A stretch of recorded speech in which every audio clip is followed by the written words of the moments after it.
if all of those, then you cannot rule out human trafficking, because kids especially are in South Africa and across Africa, the issue of organ harvesting, that you see many kids have been killed and their organs are missing. For those purposes, so the abduction takes place, illegal adoptions as well. And yes, sex trade as well, but especially those two things. So when in a missing persons case, when a person is gone for a long time and you've looked at all avenues, and especially of children, it's not because somebody wants a child desperately and but something is gone where a kidnapper has taken a child.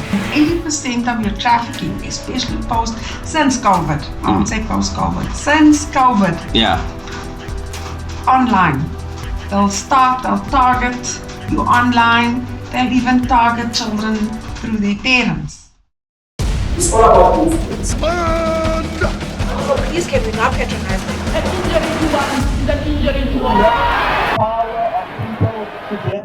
Hilary, how are you? I'm blessed, and how are you? I'm good, thanks. Nice to have you here. Thank you. It's a pleasure for us. Well, for a start, who is Hilary? And Hilary is a human being that is fighting for the voiceless, a voice for the voiceless, put it in a nutshell. Okay. I'm co-founder and chairperson, CEO of Awareness for Child Trafficking Africa. Okay. In short, ACT Africa. I'm also a life coach and motivational speaker. Okay. So I also sit on 2 other boards, one being of a shelter for young girls between the ages of 8 and 19, vulnerable girls, and the other one is an empowerment. Okay, awesome. Now, with the topic on the table today, human trafficking. I mean, we went to the TIP conference that was organized by Social Development, and for me, that was an eye-opener then. Or I personally never really thought of it as something that deep and that needed such agency in getting into it.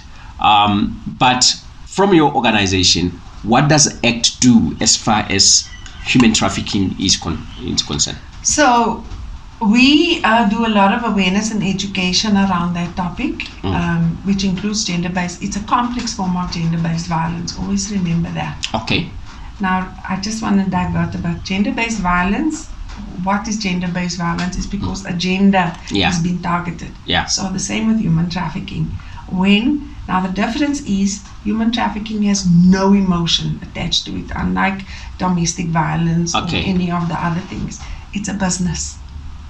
How much money you can sell a human being for, and how much you can get out of that human being, because a human being can be sold over and over and over. So it's hardcore. But like you purchasing a shirt or a dress, so they will put in their order. They want a female that looks like XYZ, and their syndicate or that's in their trail, that's what they need to bring, because that's the orders that's been brought in. Okay, so that's what makes it. And also because it's hard to detect, it's complex. On the onset, it's not always easy to say this is human trafficking, unless you really find people that are kept in a location and you know that they then, at that time. But it is deception, it is grooming, it is all of that, lies, abuse of trust for a period of time, that before, when they somebody ends up actually being trafficked. Abduction does take place, but very little of kidnapping turns out to be human trafficking. If you look at the reports and stuff, you will actually see. And your missing persons cases as well, very few of your trafficking victims are found. So when in a missing persons case, when a person is gone for a long time and you've looked at all avenues, and especially of children, it's not because somebody wants a child desperately and but there's a psychological problem, and they now, or a parent there's problems with children, between parents, etc., or something's gone, a kidnapper has taken a child. If all of those, then you cannot rule out human trafficking, because kids especially are in South Africa and across Africa, the issue of organ harvesting, that we see many kids have been killed and their organs are missing. For those purposes, so the abduction takes place, illegal adoptions as well. And yes, a sex trade as well, but especially those two things. But mostly a grooming process takes place. Get to know you, befriend you, best friend, I meet your needs, your vulnerabilities, whatever. And somewhere down the line, the coin flips and now you see the devil in disguise. So now back to the question. We do awareness and education around that topic. Provide tangible solutions by way of the projects that we have, like self-defense. We're creating our board games, which will be launched next year. So we target human trafficking, stop the traffic, and the other one, no to violence, targets gender-based violence. All right. So that's it. So those are the kind of things we do. Poverty relief as well, those kind of vulnerabilities which are presented as a result of the desperations. So traffickers prey on vulnerabilities. So anything that is preventative, so prevention of and breaking the cycles of human trafficking and gender-based violence is what we will focus on. Counseling we don't do, but we will refer to reputable, certified, experienced counselors.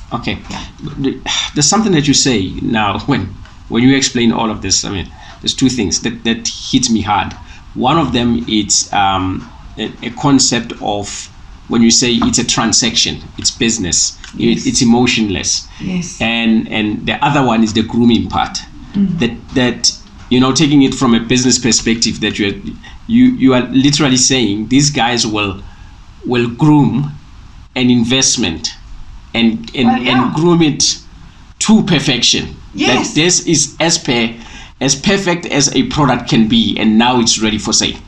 Exactly, you've described it perfectly, and that's what they do. And 80% of your trafficking, especially since COVID, I won't say post-COVID, since COVID, online. They'll target you online. They'll even target children through their parents. So they'll see something and they'll so you must be careful what pictures you put on there of your children, etc. So they'll befriend on social media, by the way.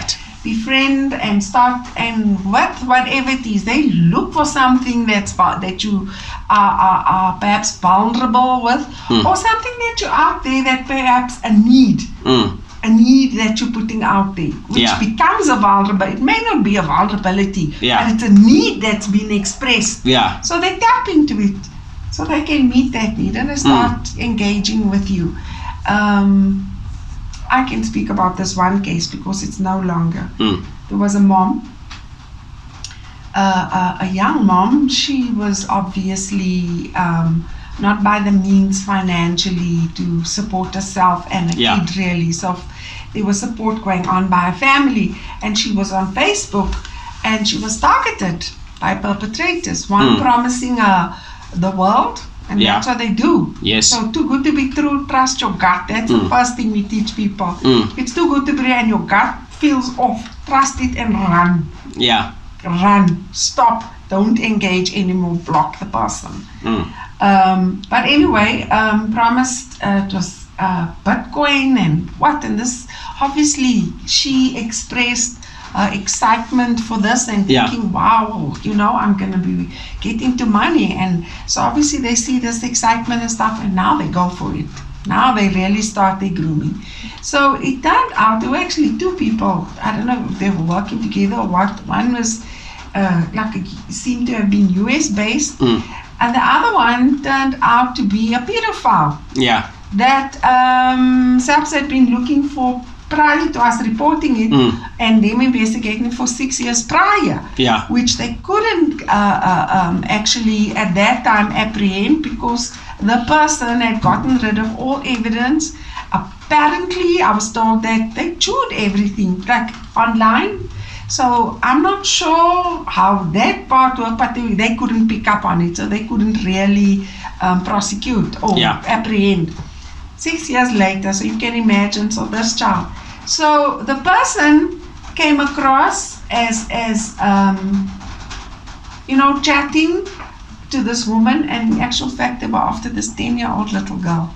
Because they kept on trying, speaking, roping the 10-year-old little thing into conversations and to ensure that the 10-year-old is part of everything, wherever the needs would be, whatever they're doing, the 10-year-old would be part of it. And that's an aunt of hers who's very clever. She spoke to and picked up on everything, contacted ACT Africa and said, this is like quite weird, this is what's happening. We had a look at it, and I said immediately, yes, he's definitely a perpetrator. It's something, and they actually found out that it was a man who was disguised as a woman. It was actually a woman, and that dad was on a sexual offences register. That person apparently had already been what's the word to say, gone through a process of rehabilitation, etc. Oh, yes, and whether they still or not, but this man was a woman that was a man behind this whole thing and was an active pedophile. Well, before anything could happen, he died of COVID during the COVID period. So obviously that case, so that with that pedophile, but that was a prime example. And I've heard of quite a few other cases now where they're targeting the parents to get to the children. And they can groom, their victim very the well. parents, even boyfriend, girlfriend scenario, the lover boy syndrome with a mom, or even with a woman with a man. Yes. And they would, and you may not be the initial target, but it could be your child. Wow, that's actually scary. And at times, they would do, and those are the things. I mean, they think of these people are masters at manipulating and grooming. So yes, a lot of it happens online, and online before meeting takes place. But clearly, online you're able to pictures, photos. They get you to do criminal acts that you shouldn't when they're at the point of where they've got you in the grip now. And obviously once you realize that, hey, the threats and stuff come. Yeah, the threats and stuff come. Yeah.